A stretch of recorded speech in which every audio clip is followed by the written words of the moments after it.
my channel, Bake Cuisine!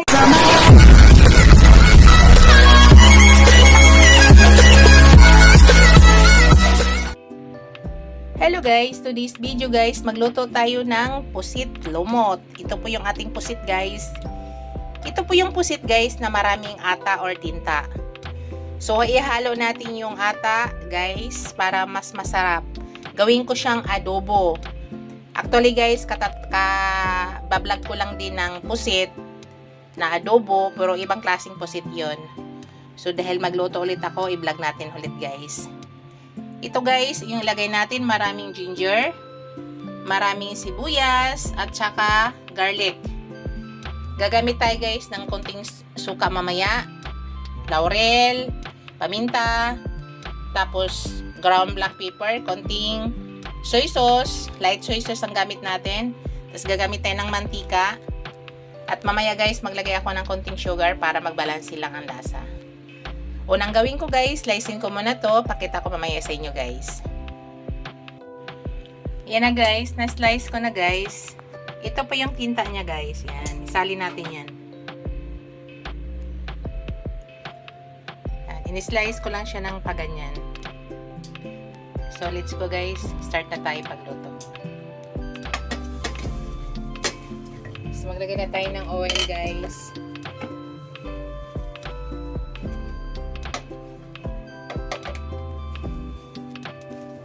Tapos unahin ko yung ginger.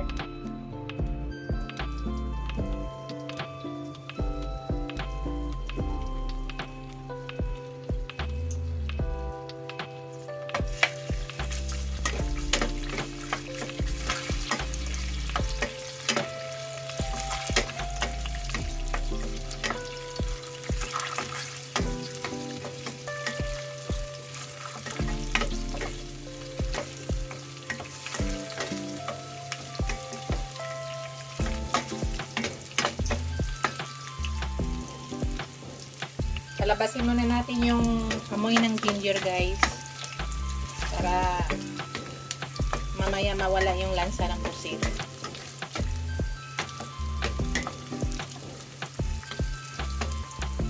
Yan. Sunod ilagay ko na yung aking onion. Hinuhuli ko yung aking garlic guys kasi madali lang maluto yan. Ayaw ko na susunog ng aking garlic. Kaya ang dahilan kung bakit ko siya hinihiwalay. Pero may kanya-kanya tayong pagluluto eh. Kayo naman, ano kayo guys, ano ba inuuna nyo? Yung garlic or yung onion? Ako inuuna ko yung onion. Inuhuli ko lang yung garlic.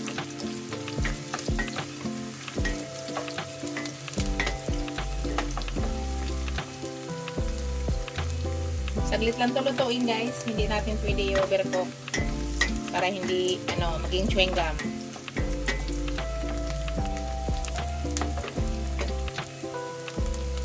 Isunod na natin yung ating garlic.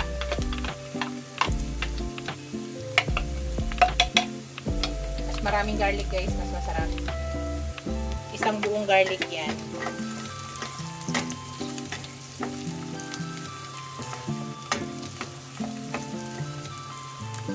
Yung importante, lumabas muna yung aroma ng ating mga ginigisa dito bago ilagay yung ating pusit.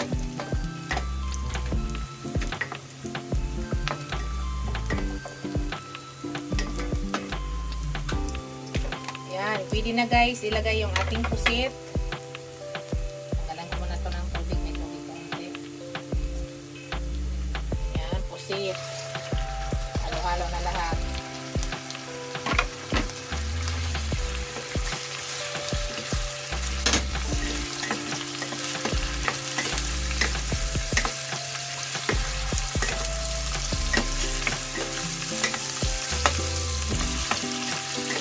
Iitim to guys ha, dahil hinalo ko yung ata or tinta.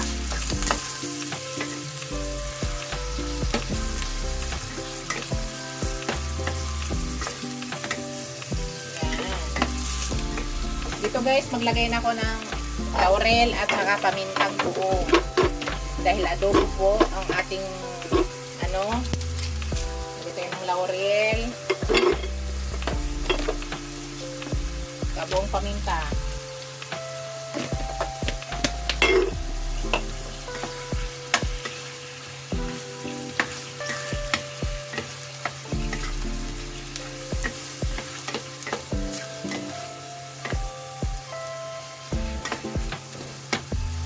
Maglagay na ako guys ng konting soy sauce. Ang soy sauce natin guys ay yung light soy sauce lang. Konti lang. Tapos maglagay na ako ng ground black pepper.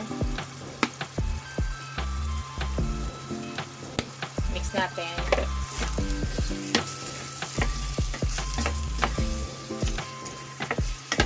Maya maglagay na tayo ng suka guys, maya kaunti.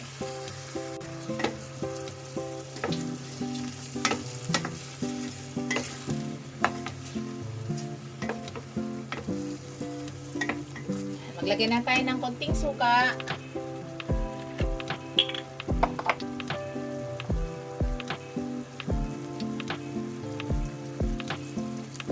Yan.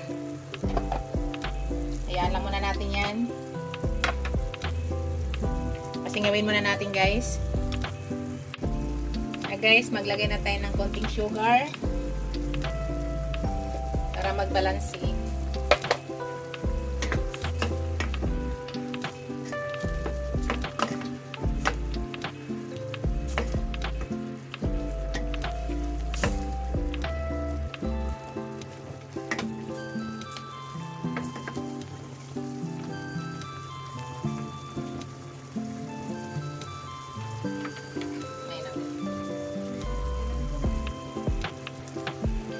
Hello guys, yan na yung aking finished product guys. Luto na siya guys. Pero titikman muna natin bago natin tapusin ang ating pagluto. Sarap na guys. Yan na yung aking atubong pusit lumot. Thank you for watching guys. Don't forget to like, comment, share, and subscribe to my channel. See you in my next video guys. God bless us all. Ingat po lahat guys. Bye!